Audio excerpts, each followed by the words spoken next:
Hello बच्चों, चलिए प्रश्न को देखते हैं। प्रश्न है हमारे पास सारणिक दे रखी है जहाँ सारणिक की प्रथम पंक्ति के अवयव हैं 3a minus A plus B minus A plus C. द्वितीय पंक्ति के अवयव हैं minus B plus A 3b minus B plus C. तृतीय पंक्ति के अवयव हैं minus C plus A minus C plus B.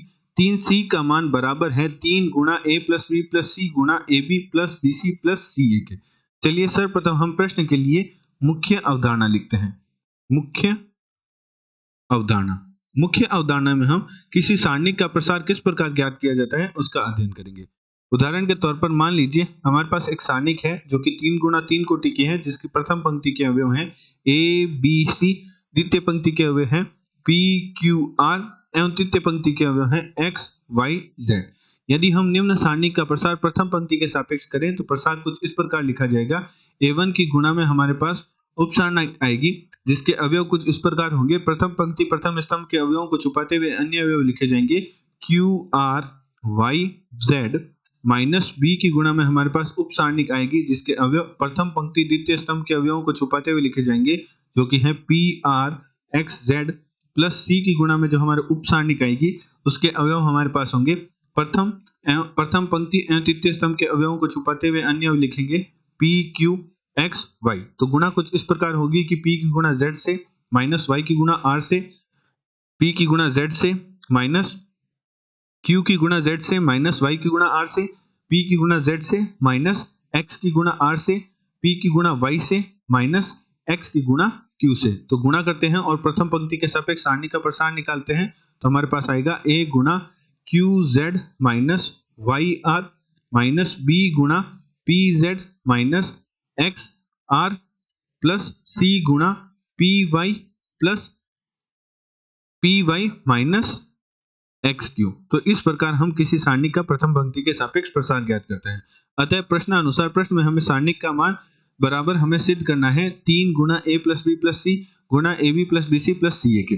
तो चलिए सर्वप्रथम हम बाएं पक्ष को हल करते हैं। तो बाएं पक्ष में हमारे पास एक सारणिक दे रखी है जिसकी प्रथम पंक्ति के अवयव है 3a minus A plus B minus A plus C. द्वितीय पंक्ति के अवयव है minus B plus A 3b minus B plus C. तृतीय पंक्ति के अवयव है minus C plus A minus C plus B और 3c। निम्न सारणिक का प्रसार हम प्रथम पंक्ति के सापेक्ष सीधे ही न कर सर्वप्रथम हम संक्रियाओं की सहायता से अधिक अवयवों को या तो उभयनिष्ठ बनाने का प्रयास करते हैं या शून्य बनाने का प्रयास करते हैं। तो सर्वप्रथम हम प्रथम स्तंभ पर संक्रिया लगाते हैं कि प्रथम स्तंभ पर हमने संक्रिया लगाई प्रथम स्तंभ प्लस द्वितीय स्तंभ प्लस तृतीय स्तंभ के संगत अवयव करते हैं। तो चूंकि हमने प्रथम स्तंभ पर संक्रिया लगाई है, द्वितीय और तृतीय स्तंभ पर संक्रिया नहीं लगाई, तो सर्वप्रथम हम द्वितीय और तृतीय स्तंभ के अवयव लिख लेते हैं। तो हमारे पास जो द्वितीय स्तंभ के अवयव हैं वो है minus A plus B 3b और माइनस सी प्लस बी। तो चलिए सर्वप्रथम हम अवयव लिख लेते हैं minus A plus B 3b और माइनस सी प्लस बी। तृतीय स्तंभ के अवयव हमारे पास है minus A plus C minus B plus सी और 3c। तो minus A plus C minus B plus सी और 3c।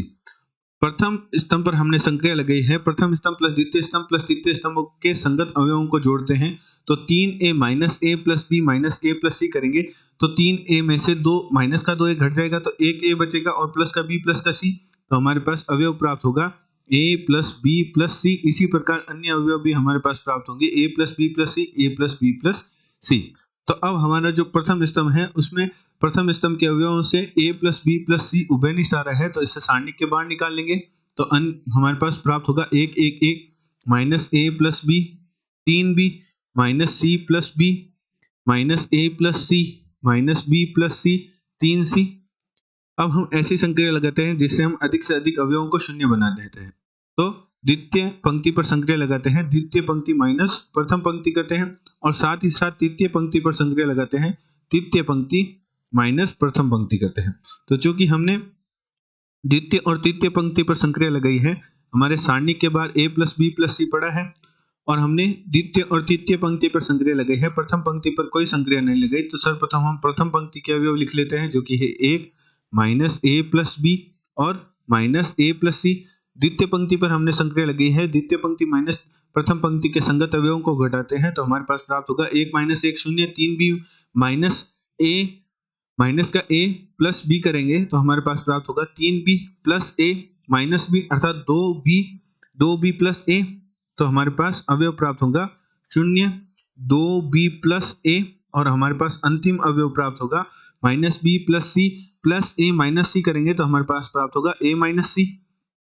इसी प्रकार हमारे पास जो तृतीय पंक्ति के अवयव हैं, तृतीय पंक्ति माइनस प्रथम पंक्ति करेंगे तो हमारे पास प्राप्त होगा 0, ए माइनस सी और 2c प्लस ए। तो चलिए लिख लेते हैं c 0, a माइनस सी और 2c प्लस ए। अब हम निम्न सारणी का प्रसार प्रथम स्तंभ के सापेक्ष कर देते हैं।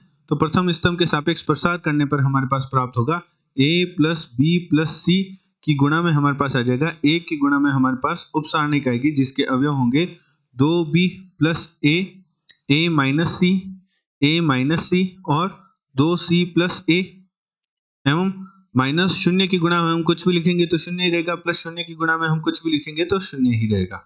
तो गुणा कुछ इस प्रकार होगी कि 2b प्लस ए की गुणा 2c प्लस ए से और a माइनस सी की गुणा a माइनस सी से करेंगे। a माइनस सी की गुणा यह हमारे पास प्राप्त होगा जब हम द्वितीय पंक्ति को प्रथम पंक्ति से घटाएंगे, minus B plus C minus A plus सी करेंगे तो हमारे पास प्राप्त होगा द्वितीय पंक्ति का अवयव हमारे पास प्राप्त होगा a माइनस बी प्राप्त होगा, a माइनस बी प्राप्त होगा। तो यहाँ हमारा प्राप्त होगा a माइनस बी। तो अब हम गुणा करते हैं तो हमारे पास गुणा करने पर प्राप्त होगा a plus B plus C, गुणा में हमारे पास आ जाएगा 2b प्लस a की जो गुणा होगी वह होगी 2c प्लस ए से, माइनस a माइनस बी की जो गुणा होगी वह होगी a माइनस सी से। तो गुणा कर हल करते हैं तो हमारे पास प्राप्त होगा a plus B plus C, गुणा में हमारे पास आएगा 2b गुणा 2c, तो 4bc plus 2ab plus 2ac plus a का वर्ग माइनस a का वर्ग माइनस ac माइनस ba और प्लस का bc। तो माइनस के अंदर गुणा कर हल करते हैं तो हमारे पास प्राप्त होगा 4bc हमारे पास यहाँ है, और हम जब माइनस के अंदर गुणा करेंगे तो हमारे पास माइनस का bc होगा जिससे हमारे पास प्राप्त होगा 3bc। इसी प्रकार 2ab हमारे पास यहाँ है और माइनस के अंदर जब हम गुणा करेंगे तो प्लस का ab हो जाएगा तो 3ab हो जाएगा। इसी प्रकार 2ac हमारे पास यहाँ है और माइनस के अंदर गुणा करेंगे तो प्लस का ac अर्थात 3ac हो जाएगा और a के वर्ग से a का वर्ग घट जाएगा। तो हमारे पास अंदर प्राप्त होगा a plus B plus C, गुणा में हमारे पास प्राप्त होगा 3ab plus 3bc plus 3ca। तो 3 जो हमारा द्वितीय पद है उसमें 3 उभयनिष्ठ आ रहा है तो इसे बाहर निकाल लेते हैं। तो 3 गुणा a plus B plus C गुणा ab plus bc plus ca। प्रश्न में हमें सारणिक का मान निम्न पद के बराबर ही करना था, 3 गुणा a plus B plus C गुणा ab plus bc plus ca। हमारे पास यही प्राप्त हुआ है, अर्थात जो हमारे सारणिक का मान है वह दाएं पक्ष के बराबर है, अर्थात जो बाएं पक्ष है वह दाएं पक्ष के बराबर है। आशा करते हैं आपको प्रश्न का हल समझ आया होगा। धन्यवाद।